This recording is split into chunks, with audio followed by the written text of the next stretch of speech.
2009 Toyota Camry engine size 244 Radiator replacement.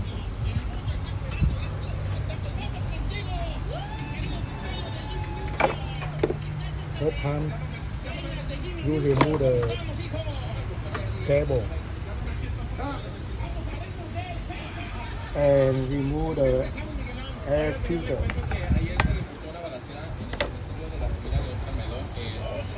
Remove this bowl, this bowl,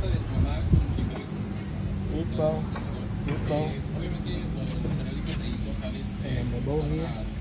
Remove the cover radiator.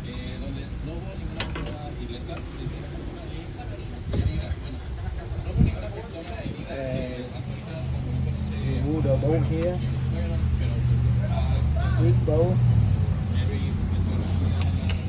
and bottom bowl. This bowl, the condenser, and remove the whole upper radiator, lower radiator,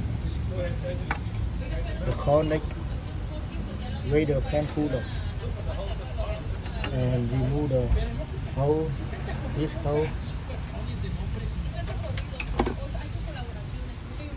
and remove the radiator.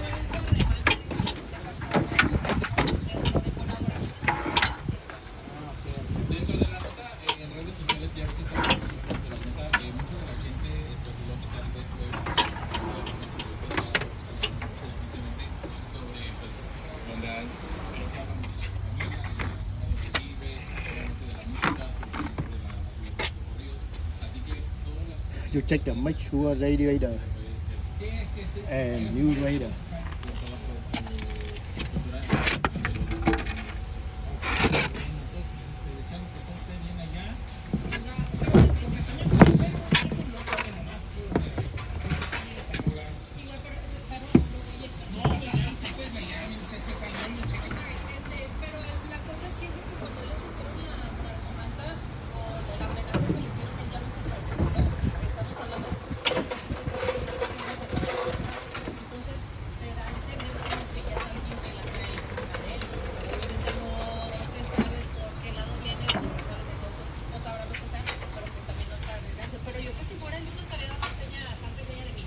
And put the hole.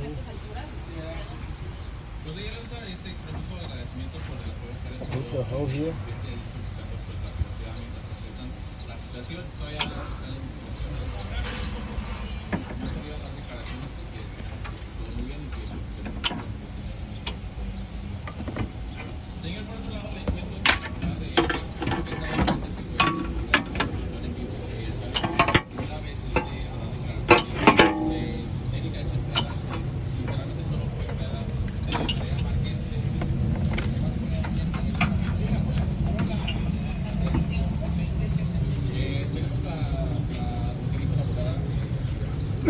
Thank you for you watching my video. Please put subscribe for me. Next time I put new video. Thank you.